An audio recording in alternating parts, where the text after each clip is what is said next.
Barrister রুমিন ফারহানা, সাবেক সংসদ সদস্য এবং আইনজীবী, সুপ্রিম কোর্ট আছেন জনাব আশরাফ কায়সার, সিনিয়র সাংবাদিক, এবং জনাব শরীফ ওসমান হাদি, মুখপাত্র ইনকিলাব মঞ্চ। আপনাদের তিনজনকেই স্বাগত জানাচ্ছি। অসংখ্য ধন্যবাদ আমাদেরকে সময় দেওয়ার জন্য। ব্যারিস্টার রুমিন ফারহানা, আপনাকে দিয়ে শুরু করতে চাই। আমাদের আজকের অনুষ্ঠানের বিষয় নির্ধারণ করেছি কে কার পকেটে, এবং এটি বিষয় দেওয়ার যে কারণ সেটি হচ্ছে যে শুরু থেকে বিএনপি অভিযোগ করছিল এবং অনেক ক্ষেত্রে আমরাও বলেছি যে সরকার, এনসিপি হচ্ছে সরকারি দল এবং জামাতের প্রভাব সরকারের উপর অনেক বেশি।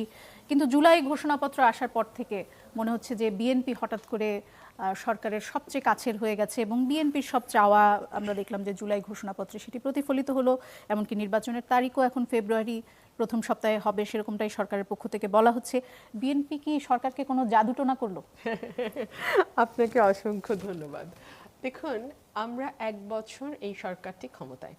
এই 1 বছরের ঘটনা পরম্পরা যদি আপনি লক্ষ্য করেন, আপনি দেখবেন শুরু থেকেই ডক্টর মোহাম্মদ ইউনূসের সঙ্গে এবং তার উপদেষ্টা পরিষদের সঙ্গে ছাত্রদের, বিশেষ করে যারা এনসিপি সদস্য, তাদের একটা ঘনিষ্ঠ সম্পর্ক ছিল। কীরকম? ধরুন, ডক্টর মোহাম্মদ ইউনূস মাহফুজ, যিনি ছাত্র প্রতিনিধি হিসেবে ক্যাবিনেটে আছেন, তাকে বিদেশের মাটিতে পরিচয় করে দিচ্ছেন মেটিকুলাসলি প্ল্যান্ড, ডিজাইনড একটা মুভমেন্টের brain behind the movement. So খুবই একটা সম্মানজনক পরিচয় যদি আপনি দেখেন, যে brain behind the movement. So মাহফুজকে সেভাবে পরিচয় করানো হলো। যখন নাহিদ ক্যাবিনেট থেকে বিদায় নিলেন, আমরা দেখলাম যে প্রধান উপদেষ্টা প্রেস সচিব ওনাকে দরজা পর্যন্ত এগিয়ে দিয়ে বললেন, আপনি ভবিষ্যতের প্রধানমন্ত্রী হিসেবে আপনাকে আমরা চাই। আবার সার্জিস প্রধান উপদেষ্টা সম্পর্কে বললেন, একটা নির্বাচিত সরকারের প্রধানমন্ত্রী হিসেবে প্রধান উপদেষ্টাকে দেখা তার অনেক দিনের স্বপ্ন। আবার আমরা দেখলাম যে ছাত্ররা সমন্বয়ক পরিচয় দিয়ে বিভিন্ন জায়গায় চাঁদাবাজি করছে, মববাজি করছে, বিভিন্নভাবে তারা দুর্নীতির সঙ্গে যুক্ত হচ্ছে, কাকে কোথায় বসাবে, কোন পদে নেবে সেইটার তদারকি করছে। মন্ত্রণালয়গুলোতে বা সচিবালয়গুলোতে বিশেষ করে আপনি যদি যান, আপনি দেখবেন যে সমন্বয়ক পরিচয়ে ইয়াং ছেলেদেরা ওখানে গিজগিজ করছে। এবং ডক্টর মোহাম্মদ ইউনূস খুব আশ্চর্যজনকভাবে এই অভ্যুত্থানের পর একটিবারও বললেন না যে তোমরা তোমাদের পড়ার টেবিলে আরেকবার বসো, ফিরে যাও। পড়ার টেবিলে ফিরে যাওয়া মানে রাজনীতি থেকে মুখ ফিরিয়ে নেওয়া তা কিন্তু নয়। আমাদের অতীতের ইতিহাস যদি আমরা দেখি, আমরা যদি সরোয়ার্দির দিকে তাকাই, আমরা যদি একে ফজলুল হকের দিকে তাকাই, আমরা যদি অলি আহাদের দিকে তাকাই, আমরা যদি শেখ মুজিবুর রহমানের দিকে তাকাই, আমরা যদি তাজউদ্দিন আহমেদের দিকে তাকাই, কেউ অশিক্ষিত ছিলেন না, তাই না? কিন্তু ওনারা ছাত্র আন্দোলন করেছেন, মুভমেন্ট করেছেন।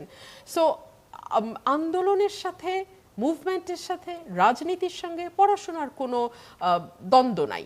কিন্তু ডক্টর মোহাম্মদ ইউনূস ওই পথে গেলেন না, বরং তিনি স্টুডেন্টদেরকে আশকারা দিতে দিতে এমন একটা অবস্থায় পৌঁছে গেলেন যে স্টুডেন্টরা নিজেকে মানে দেশের সর্বময় ক্ষমতার অধিকারী ভাবে শুরু করলো, এবং যেই বিষয়গুলো শেখ হাসিনা 15 বছর ধরে ধীরে ধীরে অ্যাচিভ করেছিল, সেগুলো তারা 1 বছরের মধ্যে অ্যাচিভ করা স্টার্ট করলো।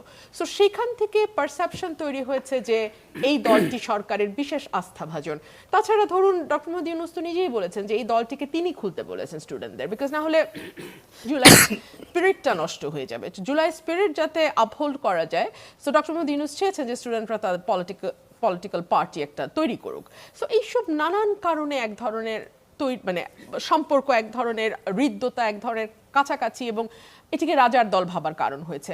বা ধরুন, ডক্টর মোহাম্মদ ইউনূস পদত্যাগ করবেন, তিনি আর কাউকে ডাকলেন না, তিনি ডাকলেন নাহিদকে।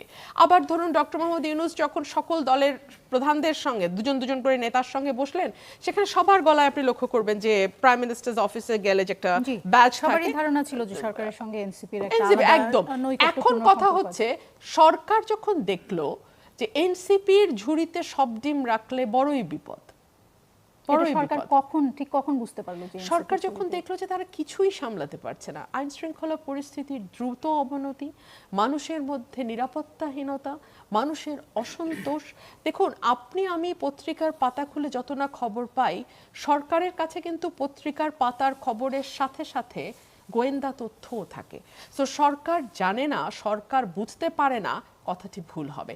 শেখ হাসিনার ব্যাপারে গোয়েন্দাদের যখন প্রশ্ন করা হয়েছিল যে আপনারা কি ওনাকে খবর দেন নাই যে ওনার জনপ্রিয়তা কমতে কমতে তলানিতে গিয়ে এখন এটা জনরোষে পরিণত হয়েছে, তখন গোয়েন্দারা একটা খুব ইন্টারেস্টিং কথা বলছিল যে উনি বাংলাদেশের গোয়েন্দাদের তথ্য পাত্তা দেয় না, বিশ্বাস করে না, উনি ভারতীয় গোয়েন্দা তথ্যের উপরে নির্ভর করে। সো এই যে গোয়েন্দা তথ্য, এটা কি সরকারের কাছে নাই? এখন কি তাহলে গোয়েন্দারা সরকারকে তথ্য দিলেন যে এখন তাদের সরকার বিএনপির দিকে ঝুঁকে যাওয়া উচিত? একদম না, একদম না। সরকার নিডস আ স্মুথ এক্সিট। এই যে চারদিকের অসন্তোষ সরকার সামলাতে পারছে না, সরকারকে তো বেরোতে হবে এই জায়গাটা থেকে। সরকারকে বেরোতে হবে, সরকার জায়গায় আটকে থাকলে হবে না।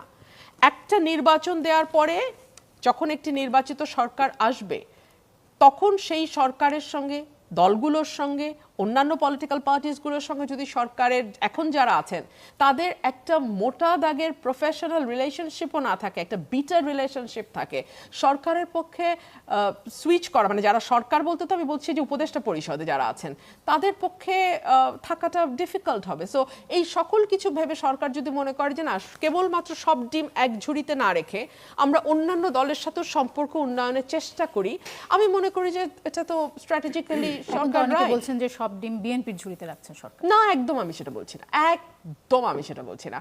বিএনপি বাংলাদেশের সবচেয়ে বড় পলিটিক্যাল পার্টি। আমরা চাই বা না চাই, নির্বাচন একটা হলে বিএনপি ক্ষমতায় যাবে, একদম মানে এটা বলেই ফেলা যে যত জরিপে যাই আসুক না কেন বিএনপি ক্ষমতায় যাবে। সো সেইখান থেকে যদি ডক্টর মোহাম্মদ ইউনূস মনে করেন এবং তার উপদেষ্টা পরিষদও যদি মনে করে যে বিএনপির সঙ্গে একটা ওয়ার্কিং রিলেশনশিপ তৈরি করাটা তাদের যে সকলের জন্য, দুই তরফের জন্য আমি বলবো এটা একটা মানে শুভ বার্তা, তাহলে ওয়াই নট। আর বিএনপি বা অন্য কোনো পলিটিক্যাল পার্টিকে তো এই সরকারের শত্রু বানানোর কোনো কারণ নাই। কারণ আপনি দেখুন, এই সরকারটি তো কোনো পলিটিক্যাল পার্টি না, মানে পলিটিক্যাল পার্টি ব্যাকড গভর্নমেন্ট না, তাই না? সো এই সরকার আশা করছি ভবিষ্যতের যে নির্বাচন হবে সেখানেও তারা পার্টিসিপেট করবে না। সো এই সরকারের কোনো পলিটিক্যাল অ্যাম্বিশন থাকবে সেটাও আমরা মনে করি না।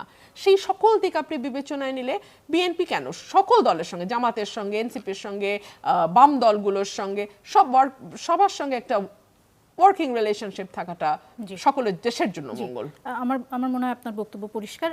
একটা বিষয়ে রুমিন ফারহানা আপনার সাথে অনেকবার কথা হয়েছে, সেটি হচ্ছে যে চাঁদাবাজির খবরগুলো যখন আসে আপনাকে বারবারই আমি জিজ্ঞেস করি এবং বারবারই আপনার কাছ থেকে, আমাকে কেন জানি এটা সবাই জিজ্ঞেস করে, এবং বারবারই আপনার কাছ থেকে যে উত্তরটা পাই সেটা হচ্ছে যে সরকার যেহেতু পুলিশ সরকারের অধীনে, তাই সরকারের দায়িত্ব তাদেরকে গ্রেফতার করা, সরকার তাদেরকে গ্রেফতার না করলে আসলে বিএনপি কি করবে, বিএনপি তো বহিষ্কার করছে।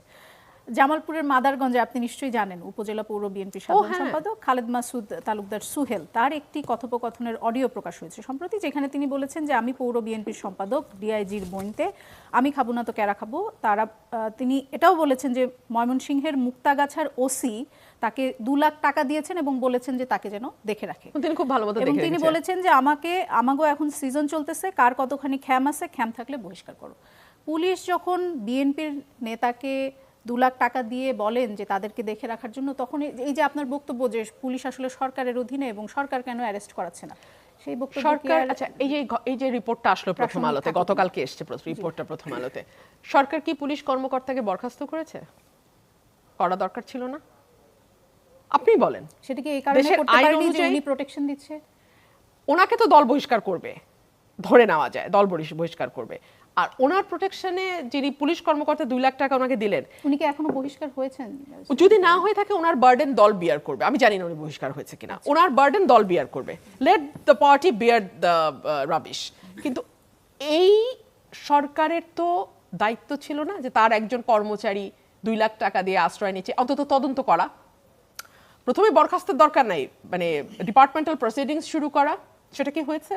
আমি যদি পাল্টা প্রশ্ন করি, 1 2 হলো বিএনপি 4000-এর উপর বহিষ্কার করেছে, সেটা কেন কাজ করছে না সেটাও বিএনপিকে খতিয়ে দেখতে হবে। এবং এই কাজ না করবার জন্য দেশব্যাপী বিএনপির যে ইমেজের সংকট তৈরি হচ্ছে, এবং আপনারা যে আমাদেরকে পেলেই এই চাঁদাবাজি প্রশ্ন করছেন, একটা টাকাও এদিক সেদিক না করে আমাকে এর জবাব দিতে হচ্ছে, এটা আমার জন্য খুব সুখকর অভিজ্ঞতা না ভাই। এমন যদি হতো যে আমি বালু মহল দখল করছি, পাথর দখল করছি, মাটি কাটার মধ্যে যুক্ত হয়েছি, চাঁদাবাজি করছি, তাহলে আপনার কথা জবাব দিতে আমার কোনো সমস্যা ছিল না। কিন্তু ভাই আমি কিছুই করলাম না, আপনি আমার জবাব দিতে হচ্ছে। আমি আপনাকে আরেকটা প্রশ্ন করি, আমার দল বলে না, বিএনপি, এনসিপি, জামাত সবাই মিলে যে মাটি আর বালুর ব্যবসা করতেছে ঐক্যমতের ভিত্তিতে, সরকার কি করে? এই সরকার তো বিএনপির সরকার না, এই সরকার আওয়ামী লীগের সরকার না, জামাতের সরকার না, জাতীয় পার্টির সরকার না, এই সরকার তো একটা মানে কি বলবো, একটা মানে নন পলিটিক্যাল গভর্নমেন্ট। তো নন পলিটিক্যাল গভর্নমেন্ট ব্যবস্থা নেয় না কেন? আমরা যদি এই প্রসঙ্গ ঐক্যমতের নিয়ে ভিত্তিতে এই জনাব ঘটনাগুলো আশরাফ ঘটে কায়সার, কেন? আপনার কাছে যেতে চাই, যে প্রসঙ্গটি রুমিন ফারহানা এনেছেন, যে আজকে যে আপনি নিশ্চয়ই নিউজটি দেখেছেন, যে ঐক্যমত্যের ভিত্তিতে এখন শুধু পাথর না বালু মহালের ব্যবসাগুলোও চলছে, এবং সেখানে বিএনপির যদি স্টেক বড় হয়, কিন্তু সেখানে জামাত এনসিপি সবাই আছে এবং আওয়ামী লীগও আছে। সরকার কেন কিছু করছে না, রুমিন ফারহানা জিজ্ঞেস করছিলেন। বিকজ সরকারটি সক্ষমতার অভাবে ভুগছে এবং সরকারের যে প্রশাসনিক দক্ষতা, যোগ্যতা এবং আপনার কার্যকর সিদ্ধান্ত নেওয়া, সেটি আমরা 12 মাসেও দেখতে পাইনি। এই প্রশ্নের উত্তর কিন্তু আমার কাছে নাই, যে কেন আমরা দেখতে পাইনি। আরেকটা জিনিস হচ্ছে যে যেই প্রশাসন, যেই পুলিশ, সেটার উত্তর দুটি হতে পারে। এক হচ্ছে সরকারের সক্ষমতার অভাব, আর দুই হচ্ছে যে সরকারও সেখান থেকে লাভবান হচ্ছে। আমি প্রথমটি বিশ্বাস করতে চাই, কারণ দ্বিতীয়টি তো একটা ভয়ঙ্কর অভিযোগ যে পার্টির চাঁদাবাজি থাকবে, টেম্পো স্ট্যান্ড হবে, সিস্টেমেটিক করাপশন করবে এবং তারা মাস্তানি করবে, গুন্ডামি করবে। তারা, আপনি প্রায় যে কোনো মহাসড়কে গেলে দেখবেন বালু এপার থেকে ওপারে যাচ্ছে, আপনাকে উঠে যেতে হয় পাইপের উপর দিয়ে। এগুলো দেখে আমরা অভ্যস্ত। এখন যদি আপনি একটা অন্তর্বর্তী সরকার যে গণ অভ্যুত্থানের পটভূমিতে এসছে, তাকেও আমাদের মানতে হয় যে তাদেরও হিস্সা ওর ভিতরে আছে, তাহলে তো দুর্ভাগ্যের কোনো শেষ নাই। কিন্তু আমি ধরে নিচ্ছি যে এই সরকারটির দক্ষতার অভাব, যোগ্যতার অভাব, এবং তারা অতীতে কখনো সরকার চালান নাই, প্রশাসনিক সিদ্ধান্ত গ্রহণের অভাব, এবং তারা সরকারের ভেতরে সরকার আছে যেটি বলা হয়, নিশ্চিতভাবে আছে, তাদের হাতে নিশ্চিতভাবে যত আছে। ক্ষমতা আমরা ভাবি তত ক্ষমতা না, তাদের আমার হাতে কিন্তু নেই। মনে হয় তারা আসলে পুতুল। তারা হচ্ছে, আপনি পুতুলকে বাইরের থেকে দেখতে পাচ্ছেন, তার সুতা কার হাতে ওটা আপনি দেখতে পাচ্ছেন না। ধরেন সচিবালয়ে যে আমলারা বসেন, যারা ভেবেছিলেন প্রথম 24 ঘন্টায় বিদায় নিতে হবে, তারা 12 মাস ধরে আছেন। আপনার কি ধারণা তারা কিছু না করে বসে আছেন? অফকোর্স না। যেই পুলিশকে আপনার, অর্ধেক পুলিশকে আপনার বিদায় দেওয়া উচিত ছিল খুনের অভিযোগে, তাকে আপনি রেখে দিয়েছেন। মাত্র 44 জন পুলিশ গ্রেফতার হয়েছে, যেখানে 1000 থেকে 1500 পুলিশকে আপনার গ্রেফতার করতে হতো। আপনি যে মামলা বাণিজ্য শুরু করেছেন দেশে, তার বেনিফিশিয়ারি কে? এই যে প্রত্যেকটা লোককে গণহারে হত্যা মামলা দেওয়া হচ্ছে, এতে আইনের চোখে বাংলাদেশ নিকৃষ্টতম জায়গায় চলে যাচ্ছে। অথচ আমাদের প্রত্যেকের জানা আছে এরা কি অপরাধ করেছেন, কি ধরনের কর্মকাণ্ড করেছেন।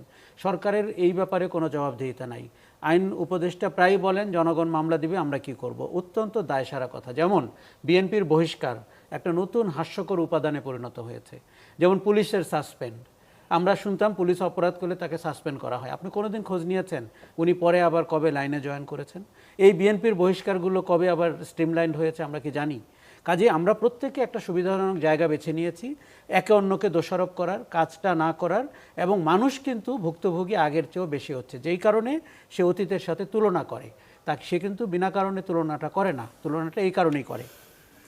তৃতীয় হচ্ছে যে আপনি এই যে আইনের শাসন নিশ্চিত করতে পারছেন না, এই লোকগুলো সচিবালয়ে আছে, পুলিশে আছে, যাদের দিয়ে আপনি ময়মনসিংহ থেকে শুরু করে সব জায়গায় আইনের শাসন কার্যকর করবেন, তারা আপনার কথা শুনছে না। উল্টো আপনি তাদের কথা শুনছেন।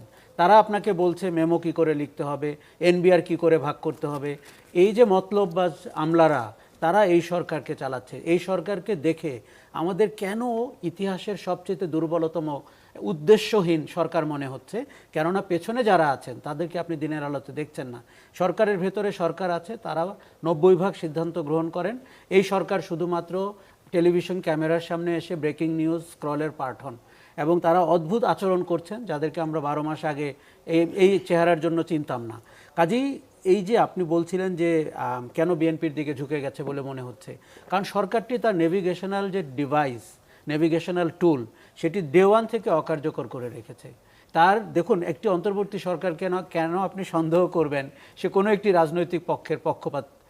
এই সরকারটি পক্ষপাতের সরকার হিসাবে আবির্ভূত হয়েছে প্রথম সপ্তাহেই। তার কি কোনো দরকার ছিল বলা যে ছাত্ররা তাকে নিযুক্ত করেছে, তারাই তার নিয়োগকর্তা, ইত্যাদি ইত্যাদি। উনি অনেক ভুল করে ফেলেছেন। আমি কিন্তু মনে করি প্রফেসর ইউনূস এই ছাত্রদের ভবিষ্যৎ নষ্ট করার জন্য দায়ী, তাদের রাজনৈতিক ভবিষ্যৎ নষ্ট করার জন্য দায়ী। দেখুন, 24 বছরে অনেক ভুল হতে পারে, কিন্তু আপনি তো তাকে রাইটলি, আপনি একজন 84 বছর বয়সী মানুষ, তাকে রাইটলি অ্যাডভাইস করবেন, ক্যাম্পাসে ফেরত যেতে বলবেন, রাজনীতি করতে বলতে পারেন, কিন্তু কোন রাজনীতি করতে বলবেন, এগুলোই তো আমাদের কাছে বিবেচ্য। তারপরে বিএনপির সাথে যে তাদের একটা দূরত্ব তৈরি হয়েছে, আমরা কিন্তু এই ক্ষেত্রে দূরত্বটি ঘোচানোর কথা তখনও বলতাম যে আমাদের এখানে মূল রাজনৈতিক দল পরিস্থিতির বিবেচনায় বিএনপি, কাজে তার সাথে দূরত্ব তৈরি করে আপনি যখন পলিসি নির্ধারণ করেন সেটা যে কাজ করবেন এটা প্রমাণিত।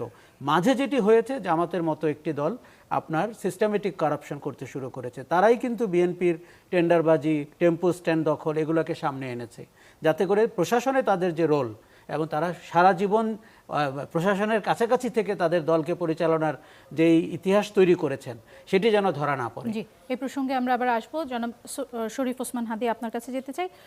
যেমনটি জনাব আশরাফ কাসর বলছিলেন, আপনি শুনছিলেন, একটি মন্তব্য করেছেন তিনি যে ডক্টর ইউনূস ছাত্রদের ভবিষ্যৎ নষ্ট করেছেন, এবং এর আগে এই অনুষ্ঠানে এসে জনাব মাসুদ কামালও একই ধরনের বক্তব্য দিয়ে গেছেন যে ডক্টর ইউনূস আসলে ছাত্রদের ভবিষ্যৎ নষ্ট করেছেন। আপনি কি এই বক্তব্যের সাথে একমত? না, মানে স্পিরিটগতভাবে কায়সার ভাই যেভাবে বললেন এইটার তো একটা গ্রাউন্ড আছে, এটাকে আমি অনার করি, কিন্তু মাসুদ কামাল ভাইয়ের কথা আমি অনার করি না এই জন্য যে মাসুদ কামাল ভাইয়ের বলা খুব ভালো বলা হলেও এই বলার ধারাবাহিকতার সাথে স্পিরিটের মিল নাই। সুতরাং মাসুদ কামাল ভাই যেহেতু এখানে নাই, সে সমালোচনা না করি। এইখানে হলো ডক্টর ইউনূসের ক্ষেত্রে যেটা হয়েছে, ধরেন একটা ব্যাপার হলো ইমোশন দিয়ে রাষ্ট্র চলে না, এটা একটা সত্য। আমাদেরকেও অনেকে বলে যে তোমরা যেটা বলো এটা অনেক বেশি ইমোশনাল, প্র্যাকটিক্যাল না, এটা তো সত্য, আমরা বুঝি। কিন্তু দেখেন বাস্তবতা হলো 24-এর মতো ঐতিহাসিক গণ অভ্যুত্থান। আপনার কি কোনোভাবে মনে হয় কোনো পলিটিক্যাল সায়েন্টিস্ট, কোনো ম্যাথ কোষে এরকম একটা গণ অভ্যুত্থান হতে পারে? এটা কাছাকাছি সময় বলেছে না। 24-এর নির্বাচনের পরে সবাই চক্ষু বন্ধ করেছে, সুতরাং আরও 5 বছর অপেক্ষা করে এর মধ্যে আর কিছু হবে না। এর মানে আমরা যেটা করেছি, দেখেন আমার বাসার সামনে আমি 8-এর বাচ্চার জানাজা পড়েছি। এইটা থেকে শুরু করে আপনারা নিজেরাও সবাই সাক্ষী, আপনাদের চ্যানেল থেকে শুরু করে এমন কেউ নাই, আমরা ইমোশন দিয়েই তাড়িত হয়েছি। তো ইমোশনকে অস্বীকার করবার জায়গা নাই। আমার যেটা এখানে বোঝার ব্যাপার সেটা হলো, আমরা আপাও যেরকম বলছিলেন যে দু একটা কথা আপাকে একটু রেসপন্স করি যে শিক্ষার্থীরা পড়ার টেবিলে ফিরে যাবে, এটা প্রথমত হলো এইটার সামনের দিকে যারা মুভ করছে এরা কিন্তু পড়াশোনায় এই তো অনার্স বা মাস্টার্স ম্যাক্সিমামের শেষ, মানে এই আন্দোলনে যারা পরিচিত মুখ এরা কিন্তু কেউ সেকেন্ড থার্ড ইয়ারে খুব কম পড়ে, এদের ম্যাক্সিমামই অনার্স শেষ, মাস্টার্স চলছিল বা মাস্টার্সও শেষ। নাম্বার 1, একটা অন্যরকম ফ্রেমিং দেশে হয়েছে, সেটা হলো শিক্ষার্থী মানেই এনসিপি না। তো এই যে এনসিপির যে মুখগুলো আমরা দেখছি তারা তো আমাদের ভাই বন্ধু নিশ্চয়ই, কিন্তু এইটাই কি সারা দেশের শিক্ষার্থী? এখন আপা যখন বলছেন যে শিক্ষার্থীরা এলাকায় এলাকায় যে চাঁদাবাজি শুরু করেছে বা করেছে, এই শিক্ষার্থী কিন্তু ছাত্রদলও, ছাত্র শিবিরও, অপরাপর সকল ছাত্র সংগঠনই। কারণ আমরা যখন বলবার সময় বলছি যে এই সমালোচনাটা আমরাও করেছি প্রফেসর ইউনূস সাহেবের সাথে, শিক্ষার্থী হিসেবে শুধু আমাদের এনসিপিরই কিছু ভাইয়েরা যখন দেখা করলো, আমি তাদেরকে জিজ্ঞেস করলাম যে এতটুকুন ইনক্লুসিভ আপনারা হইতে পারলেন না কেন? আপনারা ছাত্র দলের একজন আর শিবিরের একজন, এদেরকে যদি ফোন করে নিয়ে যেতেন তাহলে তো জিনিসটা ইনক্লুসিভ হতো। ক্যাম্পাসে প্রথম যে বিতর্কটা ওঠে, হঠাৎ করে তারা গিয়ে তার সাথে দেখা করে কিন্তু তাদেরকে না দেখে, তো তখন তারা আমাকে বলল যে আসলে এত কম সময় ছিল আমরা রিচ করতে পারি না। আমি বলি এইসব বুঝলে হবে? মানে ছাত্রদলের সভাপতি বা সেক্রেটারি, শিবিরের সভাপতি সেক্রেটারি তো আর আমেরিকায় থাকে না, রাইট? তার হাতে পিক করা সম্ভব। এই কথাটা আমরা সবসময় বলেছি যে আদারিং না করা, যে এইটা ছাত্র জনতাটা কে করলো? আদারিংটা কি এনসিপি করলো নাকি এটি সরকার করলো? না, প্রথম দিকে যেটা হয়েছে যে আমরা স্বীকার করি আর না করি যে এই ছাত্র জনতার গণ অভ্যুত্থানের রাষ্ট্র পর্যায়ের যে স্টেক নিয়ে নেয়া, এটা এনসিপি প্রধানত নিয়েছে। যেটা হয়েছে পরে, এখন তারা পারলো না কেন? এখন দেখেন, আমি দুটো কথা অলওয়েজ বলি, ভাইও যেটা বলেছে, বিএনপির হাজারটা সমালোচনা আছে, এই সমালোচনা রেখেই তারপরও সাথে বলি যে বিএনপিকে শতভাগ কর্নার করে ফেললে বাংলাদেশের সামনের লড়াইটা বন্ধ হয়ে যাবে। কারণ ভারতীয় আধিপত্যবাদ, এবং আপনি খেয়াল করেন এই যে বিএনপির চাঁদাবাজির অভিযোগ আছে, এগুলো আমাদের প্রচুর তো সমালোচনা আছে, কিন্তু গত 1 বছরে আওয়ামী লীগ ঢাকায় অথবা বিভিন্ন জায়গায় যতগুলো মিছিল করেছে, এই মিছিলকে পিটিয়ে পুলিশে দিয়েছে কারা? জামাতও দেয় নাই, শিবিরও দেয় না, অথবা অন্য কেউ পারে নাই। কোথাও দেখবেন যুবদল দিচ্ছে বা ছাত্রদল দিচ্ছে। আবার এটাও তো সত্য, যুবদল ছাত্রদল পাথর মেরেও মানুষকে হত্যা করার সাথে জড়িত হচ্ছে। এর মানে প্যারালালি দুটোই সত্য। আমাদের যেটা কাজ ছিল সেটা হলো বিএনপিকে ওই সমালোচনার জায়গাটা রেখে তারপর তাকে ন্যূনতম কনফিডেন্সে রাখা। আমরা বরং অনেককে বলেছি যদি বিএনপি, জনাব হাদী, আপনি কি বিএনপিকে ন্যূনতম কনফিডেন্সে রেখেছেন? আমি কিন্তু আপনার সংবাদ সম্মেলন দেখেছি যেখানে আপনি খুবই কঠোরভাবে বিএনপির সমালোচনা করেছেন। আপনি বলেছেন 1 বছর আগে বিএনপি বিলাই ছিল, এখন বাঘ হয়ে গেছে বলেছেন। রুমিনা বেগম প্রচুর বলেছে। এবার আপনাকে বলি, আমি একটা বিরতি থেকে ফিরে এসে এটা আমি বলবো, প্লিজ আমাকে সময় দিন প্লিজ। জি, দর্শক, ইস্পাহানি মির্জাপুর চা মুক্তবাগ অনুষ্ঠানে আবারও ফিরে এলাম। জনাব ওসমান হাদী, আপনার সঙ্গে বিরতির আগে কথা হচ্ছিল এবং আপনি বলছিলেন যে বিএনপিকেও কিছুটা কনফিডেন্সে নিতে হবে, এবং আমি আপনাকে বলছিলাম যে আসলে আপনার একটি সংবাদ সম্মেলন যেটি মিটফোর্টের ঘটনার পরে আমি দেখেছি, সেখানে আপনি বিএনপির ব্যাপারে খুবই ভোকাল ছিলেন। আপনি বলেছেন, কঠোর সমালোচনা করেছেন তাদের, বলেছেন যে বিলাই ছিল এখন বাঘ হয়েছে। কিন্তু সব বিষয়ে কিন্তু আমরা দেখি না যে ইনকিলাব মঞ্চ এই ধরনের খুব ক্রিটিক্যাল হচ্ছে। যেমন সম্প্রতি আমরা বিরতির সময় কথা বলছিলাম যে রংপুরের তারাগঞ্জে রূপলাল আর প্রদীপ লাল নামে যে দলিত সম্প্রদায়ের দুজনকে নৃশংসভাবে পিটিয়ে মারা হয়েছে, ভিডিও ভাইরাল হয়েছে, ২০-২৫ জনের পরিচয় বের হয়ে এসেছে, কিন্তু মামলা দেওয়া হয়েছে ৭০০ জনের নামে এবং একজনকেও গ্রেফতার করা হয়নি, ১১ দিন চলে গেছে। ইনকিলাব মঞ্চ কিন্তু একটা প্রথমত বলি, একটা হলো প্রত্যেকটা হত্যাকাণ্ডই তো জঘন্য। ফ্যাক্ট হলো যখন হত্যাকাণ্ডটা যে ঘটায় তাকে যে এম্পাওয়ার করে কোনো পলিটিক্যাল আইডেন্টিটি, এইটা একটা জায়গা। আর একটা হলো এছাড়া যে যত মানুষ যত হত্যাই করতেছে, হত্যা তো হত্যাই, কিন্তু কে কিভাবে কোন ক্ষমতার প্রশ্নে করতেছে, এইটা হলো একটা ব্যাপার। আমরা তখন বিএনপির ব্যাপারে যেই সমালোচনাটা করেছি, এইটা সারা বাংলাদেশের আমাদের না, বিএনপির আপামর কোটি কোটি মানুষের এই সমালোচনাটা আমি আপনাকে বলি, এখন পর্যন্ত 3 থেকে 4 বার আমরা বিএনপির ব্যাপারে খুবই কনক্রিট কয়েকটা সমালোচনা করেছি। আমি এটা গতকালকেও একটা শোতে বলেছি, আমি খুব অবাক হয়েছি। আমি ভেবেছিলাম যে এটার পরে অন্তত বিএনপির ভাই বন্ধু যারা আছেন, ইভেন অনেক পরিচিত যারা সিনিয়র, তারাও তো আমাদেরকে চেনেন, বিভিন্ন প্রোগ্রামে দেখা, আমি মনে করেছি তারা মন খারাপ করবেন।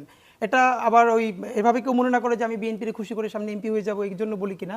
আই এম সারপ্রাইজড যে বিএনপির অন্তত স্থায়ী কমিটির 2 থেকে 3 জন যাদের সাথে আমার দেখা হয়েছে এবং ডেকে নিয়ে আদর করেছেন এবং অ্যাপ্রিসিয়েট করেছেন যে আমাদের সমালোচনার পয়েন্টটা অত্যন্ত গুরুত্বপূর্ণ ছিল এবং তারা এটাকে অ্যাড্রেস করেছেন। এবং বিএনপির অগণিত কর্মী আমাকে উপরে সেদিনকে নামিয়ে দিচ্ছিল আমার বাসার সামনে, সে বলতেছে ভাই আমি ছাত্রদল, লম্বা সময় ছাত্রদল করছি, এরপর আপনারা যে সমালোচনাগুলো করেন এগুলো আমরা পছন্দ করি। প্রেসার গ্রুপ হিসেবে আনন্দটা কি জানেন? আনন্দটা হলো আমাদের অন্তত এরকম 5 থেকে 7টা বড় সমালোচনা আছে বিএনপির তরফে, যেটা বিএনপি অ্যাড্রেস করে স্টেপও নিয়েছে। দুদু ভাই একটা বেফাস কথা বলেছিলেন, আমরা সেটা প্রচন্ড সমালোচনা করেছি এবং বিএনপি তার বিরুদ্ধে একদম অফিশিয়াল স্টেটমেন্ট দিয়েছে। প্রেসার গ্রুপ হিসেবে আপনার কাজ কি শুধু বিএনপির সমালোচনা? এবার বলি একটা এনসিপির বিরুদ্ধে আমরা যতগুলো বলেছি, আপনি সার্চ দেন না যে এনসিপি জুলাইকে কুক্ষিগত করেছে, এই যে পুরো জুলাই স্পিরিট নষ্ট করেছে। মুশকিলটা হলো যার যেটুকুন দরকার সে ওটুকুন নেয়, এর বাইরে কেউ নেয় না। প্রশ্ন একটু হাদি ভাই, প্লিজ প্লিজ। হাদি ভাই, একটা সমাবেশে নারীদের রিপোর্ট প্রকাশিত হওয়ার পর তাদেরকে বেশ্যা বলে গালি দেওয়া হয়েছে, আপনারা কি প্রতিবাদ করেছেন? আপা দেখেন, আমি জানি না, ফর ইওর কাইন্ড ইনফরমেশন, আবার প্রশ্ন করলেন, অনেক ধন্যবাদ, আমার মনেও ছিল না। হেফাজত তারা যে এরকম একটা বড় প্রোগ্রামে বেফাস কথা বললো 2 থেকে 3 জন এবং স্টেজ থেকে সাথে সাথে প্রতিবাদ করা হলো না। আমরা অবাক হয়েছি যে হেফাজতের এটুকুন সংস্কার হবে। আমরা সংবাদ সম্মেলন করে বড় করে বলেছি যে হেফাজতকে এই ব্যাপারে দুঃখ প্রকাশ করতে হবে এবং আমরা ভেবেছিলাম তারা যেরকম রিঅ্যাকশনারি ফোর্স আমাদের বিরুদ্ধে প্রচণ্ডভাবে লাগবে। আপা আমি আপনাকে জানাই তার একদিন পরেই হেফাজত অফিসিয়াল স্টেটমেন্ট দিয়ে দুঃখ প্রকাশ করেছে। আমরা মানে হেফাজতের তরফে এরকম একটা মুভ আমাদের জন্য খুব কঠিন, অন্যদের কথা সব ভিন্ন। এবং আমাদের সেই সমালোচনা নিয়ে তারা পরবর্তী দিনই একদম তাদের ফেসবুক পেজে এবং তারা পত্রিকায় পাঠিয়েছে যে তারা দুঃখ প্রকাশ করছে এই অনাকাঙ্ক্ষিত ভুলের জন্য। তো দেখেন এই যে হেফাজতকে এই কথাটা বলতে পারা বা যাকে, আর এই সরকারের ব্যাপারে তো আপনি হাজারটা পাবেন অন্তত, এই যে যেভাবে বলছিল, মানে আমরা বলেছি ইভেন সেদিনকে লাস্ট প্রোগ্রামে বলেছি ডক্টর ইউনূসকে যে আপনি পারলে রুল করেন অথবা কুইট করেন। দেখেন এই সরকার তো, আমরা দুটো কথা সবসময় বলি এই সরকারের ব্যাপারে। আমার প্রশ্ন হচ্ছে মিডফোর্টের ঘটনার পরে তো আপনারা খুবই কঠোরভাবে আপনারা সমালোচনা করেছেন এবং এটি নিয়ে অনেক কথা বলেছেন। এই ঘটনাটির পরে আমরা খুব নরম করেও আপনাদেরকে কোনো কথা বলতে দেখলাম না। প্রথম কথা হলো যদি আমি আপনাকে বলি, মানে কিভাবে আপনারা ঠিক করেন যে কোন ঘটনার জন্য আপনারা প্রতিবাদ করবেন? আচ্ছা, আমরা যেভাবে ঠিক করি এটা হলো মিডিয়া যেটা সামনে আসে, আমরাই তো মিডিয়া এখন পর্যন্ত, আমি আপনাকে এখন পর্যন্ত বলি আমার যেহেতু ফেসবুক আইডি নাই, আমি একটা পেজ দিয়ে চলতেছি, সামনে আসেনি মেইন স্ট্রিম মিডিয়ায় এখন পর্যন্ত আমি সেরকম এটা দেখিই নাই। প্রথম আলো কি মেইন স্ট্রিম মিডিয়া? দেখেন একটা ব্যাপার হলো আপনি মিডফোর্ডের ঘটনাটা যখন ঘটেছে এটাও কিন্তু মেইন স্ট্রিম মিডিয়া গায়েব করে ফেলেছিল, 2 দিনও আসে নাই, কোনো মিডিয়া করতে পারে না, একটা দুইটা ছোট মিডিয়া ছাড়া। কিন্তু সোশ্যাল মিডিয়ায় ছড়িয়ে পড়ার পর তুমুল আলোচনা ফেলেছে। কিন্তু এটা আমার ব্যর্থতা হতে পারে, অজ্ঞতা হতে পারে, এইটা এখন পর্যন্ত আমার টাইমলাইনে আমি 2 থেকে 3 জায়গায়ও দেখি নাই। এর মানে কি এটা সিগনিফিকেন্ট না? অবশ্যই। আর আমাদেরকে যদি বলেন যে আমরা কোনো সিলেক্টিভ, আমরা ফোকাস, ধরেন এই দেশে অনেকগুলো ঘটনা ঘটে, আমাদের এক্স্যাক্ট ফোকাসটা কোন জায়গায়? আমরা এটা খুবই ক্লিয়ার, আমরা খুবই ফোকাসড, সেটা হলো সরাসরি জুলাই স্পিরিটের সাথে যেটা কানেক্টেড।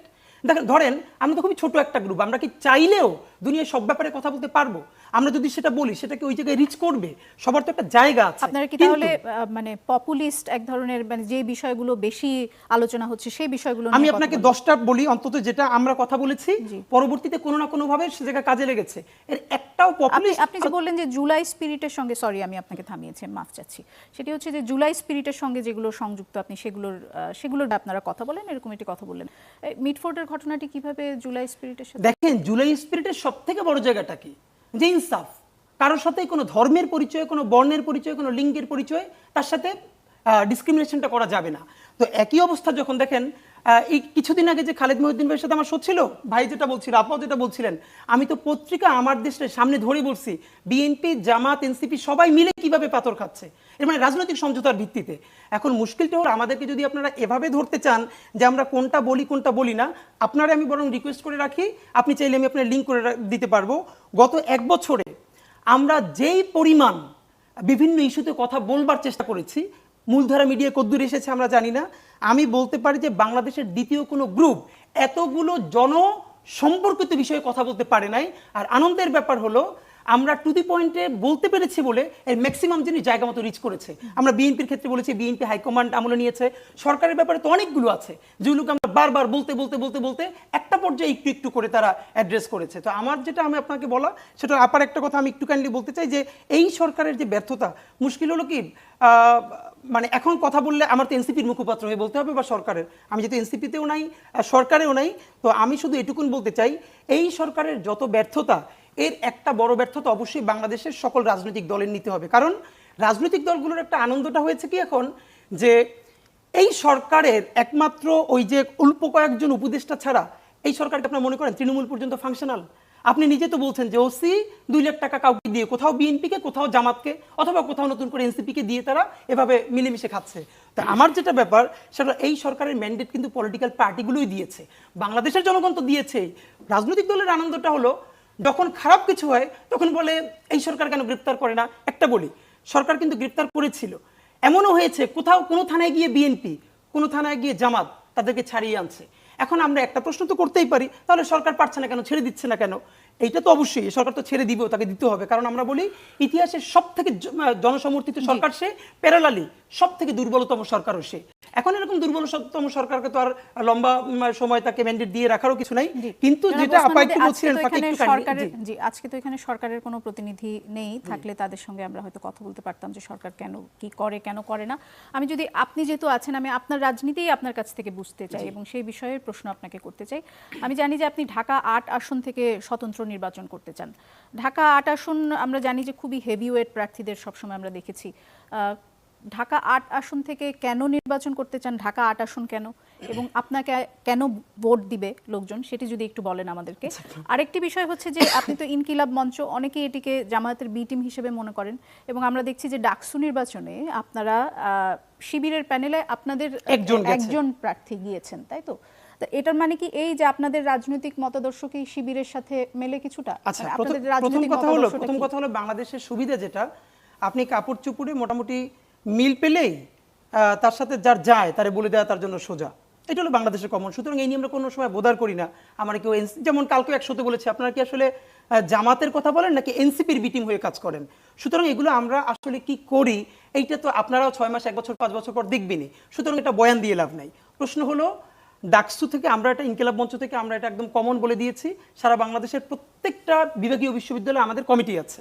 এখন আমরা বলেছি ইনকিলাব মঞ্চ কোথাও কোনো ভিন্ন করে প্যানেলও দিবে না, এবং আমাদের স্বতন্ত্র কোনো প্রার্থীও, মানে ইনকিলাব মঞ্চ কোনো ইউনিভার্সিটিতে ডাকসু বা কোনো ছাত্র সংসদ করবে না। তবে ইনকিলাব মঞ্চের যেসব বিশ্ববিদ্যালয়ের ভাইরা আছে, রাজশাহী বিশ্ববিদ্যালয়, প্রত্যেকটা বিশ্ববিদ্যালয়ে তারা তাদের যে কোনো সুবিধা মতো প্যানেলে অথবা স্বতন্ত্র তাদের মতো করে করতে পারবে, কিন্তু ইনকিলাব মঞ্চের কোথাও নাই।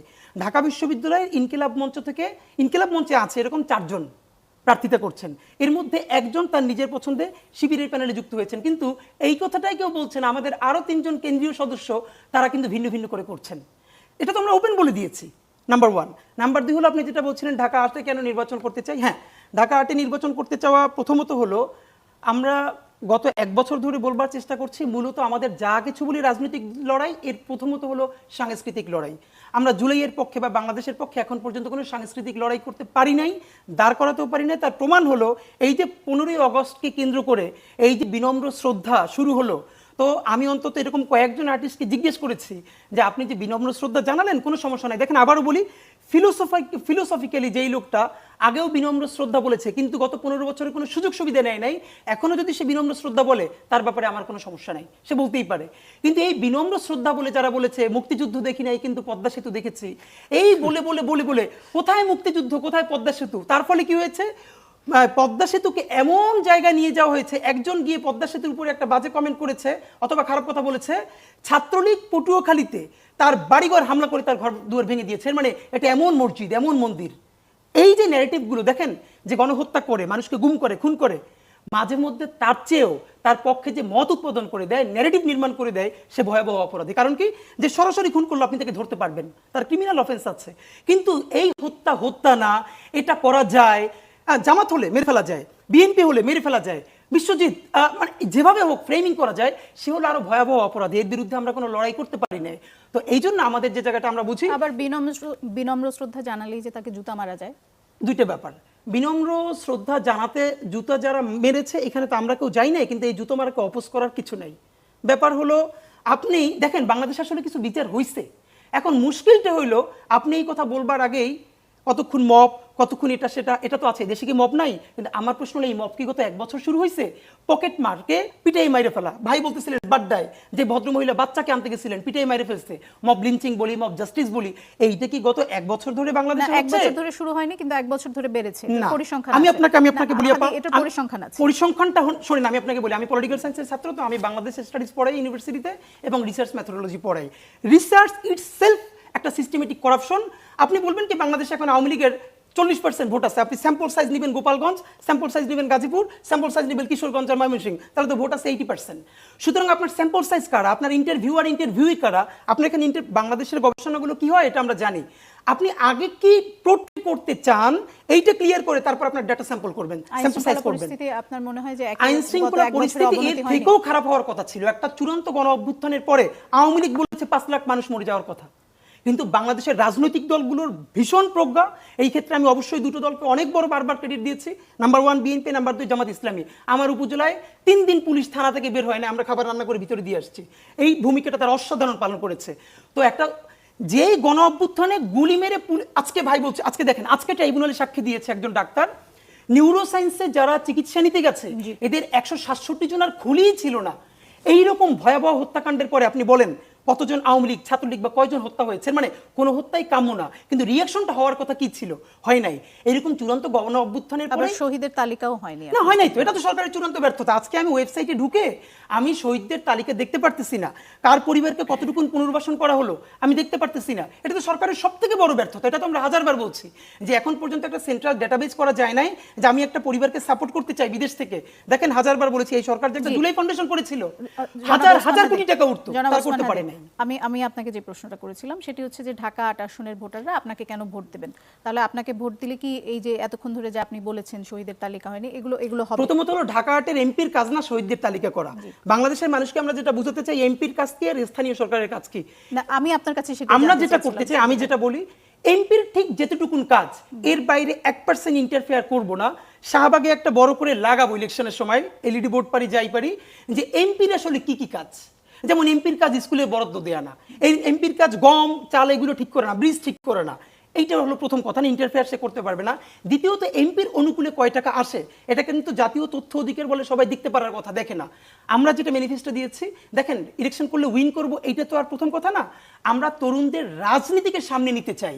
এই রাজনীতিতে আমি আগামী 50 বছরও জিততে পারি, নাও জিততে পারি, কিন্তু আমরা নতুন একটা ধারা তৈরি করতে চাই যাতে মানুষ তরুণদের রাজনীতি সামনে নিতে চান, সেই জন্য আপনি আসলে নির্বাচনে যেতে চান। ব্যারিস্টার রুমিন ফারহানা, আবার আপনার কাছে যেতে চাই। আজ মাওলানা মামুনুল হক তিনি দৈনিক প্রথম আলোর সাথে একটি সাক্ষাৎকার দিয়েছেন, সেখানে তিনি বলেছেন যে ইসলামপন্থী দলগুলোর আনুকূল্য নিয়েই বিএনপিকে চলতে হবে, এবং তিনি বলেছেন যে বিএনপির সঙ্গে তার আনুষ্ঠানিক কোনো আলোচনা হয়নি, কিন্তু তিনি জানেন যে বিএনপি তাকে আসন ছেড়ে দিতে আগ্রহী। এটি তিনি শুনেছেন। আপনার বক্তব্য একটু জানতে চাই। না, ইন্টারেস্টিং। মানে বিএনপি ঠিক কেন আসন ছেড়ে দিতে আগ্রহী হবে এটা আমার মাথায় ধরছে না। আচ্ছা ধরুন, কিছুদিন আগে একটা নিউজ এসেছিল গণমাধ্যমে যে বিএনপির সঙ্গে আসন ভাগাভাগি করবার একটা পরিকল্পনা আছে এনসিপি এবং জামাত ইসলাম সহ অন্যান্য যে ইসলামিক দলগুলোর। এখন বিএনপি থেকে যদি অন্য কোনো দলের প্রার্থী নির্বাচন করে, সে কিন্তু বিএনপির মার্কা পাবে না, সে ধানের শীষ পাবে না, সে তার দলের মার্কায় তাকে ভোট করতে হবে। 1, 2 হলো বিএনপির 300 আসনের প্রত্যেকটাতে মিনিমাম 3, ম্যাক্সিমাম 10-12 জন করে প্রার্থী আছে। আপনি হয়তো স্ট্রংগেস্ট প্রথম 2 জনকে থামায় রাখলেন যে তোমরা দাঁড়াবা না, তারাও হয়তো বহিষ্কার হতে পারে, একটা ঝুঁকি আছে। দলে থাকলে, দল ক্ষমতায় গেলে কিছু লাভ টাভ হবে, সেটারও একটা লোভ আছে। এই নানান ঝুঁকি, লোভ, হিসাব টিসাব করে তারা দাঁড়ালো না। কিন্তু 3 থেকে 10 যারা আছে তাদেরকে আপনি কি দিয়ে আটকাবেন? তারা দাঁড়ালো। এখন আপনি আমাকে বলেন, যেই মানুষটি তার এলাকায় গত 20 বছর, 25 বছর, 30 বছর ধরে কাজ করছে, আর সব বাদ দেন, গত 10 বছর ধরে কাজ করছে, আওয়ামী লীগের আমলেই কাজ করছে, তার সঙ্গে পারবে আরেক মার্কা দিয়ে এসে জিততে? পারবে না তো। আর যদি আমি সকল তর্ক একপাশে সরিয়ে রেখে ধরে নেই যে বিএনপি আসন ছেড়ে দিল, সেই আসনে সমঝোতার ভিত্তিতে অন্য কোন দল থেকে এসে জোটের মাধ্যমে হবে আনুষ্ঠানিক নাকি সমঝোতার মাধ্যমে? That is the point. জোট কিন্তু কেউ বলছে না, সবাই সমঝোতা বলছে। তো সমঝোতা হলে আর 24-এর নির্বাচনের সমস্যা কি ছিল? সবই তো ভাই সমঝোতা, তাই না? আমি যেটা বলবো, আমি কিন্তু হাদি ভাইয়ের কথা আমার ভালো লেগেছে কি, উনি আমার অনেক সমালোচনা করেন, আমি living that all aside. Young generation যারা পলিটিক্সটা বোঝে, তাদের পলিটিক্সে আসতে হবে। আজকে উনি যে কথাগুলো বললো, এই কথাগুলো নিয়ে আমি কলাম লিখেছি 2020, 21, 19 সালে, যখন আমি নিজে এমপি হলাম, যে এমপির কাজ রাস্তা বানানো না, এমপির কাজ গমের বরাদ্দ দেয়া না, এমপির কাজ এলইডি বাতি জ্বালানো না, এমপির কাজ পলিসি মেক করা, ল মেক করা, রাষ্ট্রের নীতি নির্ধারণে ভূমিকা রাখা। এবং এই যে 70 অনুচ্ছেদ নিয়ে এত কথা হচ্ছে, 70 অনুচ্ছেদ কেবলমাত্র আপনাকে নিজের দলের বিরুদ্ধে ভোট দিতে বাধা দেয়, সরকারের সমালোচনা করতে তো বাধা দেয় না। 53 বছরে কোনো এমপি সংসদে নিজের দলের কোনো সমালোচনা কখনো করেছে? এই কালচারগুলো শুরু হওয়া দরকার। আপনি ভোট তো দিতে এতদিন পারতো না, এখন কয়েকটা ক্ষেত্র বাদ দিয়ে 70 অনুচ্ছেদকে ফ্লেক্সিবল করে দেওয়া হয়েছে, এখন ভোটও দিতে পারবে। আপনি দোলা সাক্ষী থাকেন, আমি আজকে বলে গেলাম, কোনো একটা এমপিকে আপনি দেখবেন না তার নিজের দলের বিরুদ্ধে, ভোট দেওয়া তো পরের কথা, কোনো টু শব্দ সংসদে উচ্চারণ করবে না। That is our political culture. That culture has been made in last 53 years. So এটা আপনি 5-10 বছরে ভাঙতে পারবেন? Don't expect that. It will take time and you have to wait till that and you have to fight. মানে আমি হতাশ হয়ে ছেড়ে দিলাম, যেটা মাঝখানে আমাদের একটা বিরাট জেনারেশন দেশের বাইরে চলে গেছে, একটা ব্রেইন ড্রেইন হয়েছে। আমাদের মতো পরিবারের ছেলেরা, মেয়েরা কেউ বাংলাদেশে নাই, কেউ নাই, দোলা কেউ নাই। ওরা বিদেশে বড় বড় জায়গায় চাকরি করছে, ডাক্তারি করছে, সিভিল সার্ভিসে চলে গেছে, ব্রিটিশ সিভিল সার্ভিসে চলে গেছে। আমাদের বাংলাদেশে নাই, এটা আমার দেশের ব্যর্থতা। এখন আমাদের যা আছে তাদেরকে যদি আমরা কাজে লাগানো শুরু না করি, এমনিতেই তো বাংলাদেশ পেছাচ্ছে, অনেক পিছিয়ে যাচ্ছে, আরো বেশি পেছাবে। সো আপনার যেই প্রশ্নটা ছিল আর কি, সেই জায়গায় আবার ফিরে আসি। আমি মনে করি যে হাদির মতন ছেলেরা যদি আসে পলিটিক্সে, ভালো, এবং তারা যদি টিকে থাকতে পারে আরো ভালো। বিকজ আমাদের দলগুলো অনেকটা অমিত শক্তিধর, ড্রাকোনিয়ান পাওয়ার সেই দলগুলোর আছে। তারা ন্যূনতম সমালোচনাও কিন্তু নিতে পারে না, একদম নিতে পারে না, খায়া ফালামু টাইপের অ্যাটিটিউড। হ্যাঁ, so it will take time to break this kind of attitude and we have to fight till the end, এইটুকুই বলা যায়। জি, জনাব আশরাফ কায়সার, এই প্রসঙ্গ নিয়ে আমি আপনার কাছে জানতে চাই, সেটি হচ্ছে যে এবার জামাতের সাথে ইসলামী দলগুলো, যেটি এর আগে খুব বেশি আমরা দেখিনি, একবারই দেখেছিলাম, ইসলামী দলগুলোর জোট হতে পারে এ ধরনের একটা গুঞ্জন শোনা যাচ্ছে। এবং আজকে উনি যে সাক্ষাৎকারটি দিয়েছেন সেখানেও কিন্তু উনি বলেছেন যে এটি হওয়ার এক ধরনের ভালো সম্ভাবনা আছে। যদি সেরকম কিছু হয় তাহলে আসলে নির্বাচনের ফলাফল কেমন হবে বলে আপনার মনে হয়? প্রথমত বলি, আমাদের ইতিহাস বলে না ধর্মভিত্তিক দলগুলো রাজনীতিতে খুব ভালো করে, কেননা মানুষ দুটিকে আলাদা করে দেখে। তার যদি ইভেন ধর্মের প্রতি দুর্বলতাও থাকে, তাকে ঠিক রাজনৈতিক প্রতিনিধি হিসাবে সে বিবেচনা করেনি। আপনার মনে আছে যে 18 পীর, যার অনেক মুরিদ এরশাদের আমলে বাংলাদেশে ছিল, তাদের নির্বাচনী ফলাফল কিন্তু জামানত বাজেয়াপ্ত হয়েছিল। কাজেই ইসলামী দলগুলো এক ধরনের প্রশাসনিক সাপোর্ট পায়, বিশেষ করে তত্ত্বাবধায়ক অন্তর্বর্তী সরকার কিংবা 111-এর সরকারের সময়, অথবা কোনো কোনো রাজনৈতিক দলের যখন তারা ক্ষমতায় থাকে, এবং তাদের এক ধরনের বয়ান মানুষ ধর্মের বিশ্বাসের প্রতি নজর রেখে যোগ দেয়, সেটিকে তারা কল্পনা করতে শুরু করেন রাজনৈতিক প্রতিনিধিত্ব হিসাবে। আমার মনে হয় এটি ঠিক পানির মতো গড়িয়ে গড়িয়ে তাদের বিভিন্ন দলে, কিছু জামাতে, কিছু খেলাফতে, কিছু ইসলামী শাসনতন্ত্র আন্দোলনে, এবং তারা যোগ করে দেখছেন যে তা এত বেশ বড়ই হবে। ব্যাপারটি এত সহজ হবে না। মামুনুল হক যেভাবে ব্যাখ্যা করেছেন, আমার ধারণা রাজনৈতিক প্রতিনিধিত্ব ওইভাবে ঠিক হবে না। রাজনৈতিক প্রতিনিধিত্ব ভোটের সময় মানুষ কল্পনা করবে যে আপনার হাতে দেশ শাসন থাকবে, আপনি কি নীতি প্রণয়ন করবেন, নারী স্বাধীনতার ব্যাপারে আপনার ভূমিকা কি, নারীদেরকে আপনি বেশ্যা বলেছেন না প্রতিনিধিত্বকারী বলেছেন, এই কথাগুলো মানুষ তখন গণনায় নেবে। দেখুন, ভোট দেওয়ার সময় বাংলাদেশের মানুষ অনেক চিন্তা করে ভোট দেয়। শেখ হাসিনা যতই ভোটের কালচারকে বিকৃত করার চেষ্টা করেছে, মানুষ কিন্তু বিরত থেকে প্রতিবাদ করে দেখিয়েছে যে সে ভোটে যায়নি। কাজে আমরা কোনোদিন বলতে পারবো না যে মানুষ ভোট দিয়ে খারাপ শাসন সমাজে এনেছে, এটি হয়নি। বরং পরবর্তীতে যারা খারাপ হয়েছে তারা তো ভোটের দিন খারাপ ছিল না। ভোটের দিন কেউ হিজাব পরে গিয়ে 96 সালে হাজির হয়েছে যে আমাকে আরেকবার সুযোগ দেন 21 বছর পরে, তাকে তো আমরা 16 বছর পরে ডেমন হিসাবে দেখলাম, দানব হিসাবে দেখলাম। সেটা 96 সালে যেই লোক ভোট দিয়েছে সে ভুল করেনি, দানব নিজে ভুল করেছেন।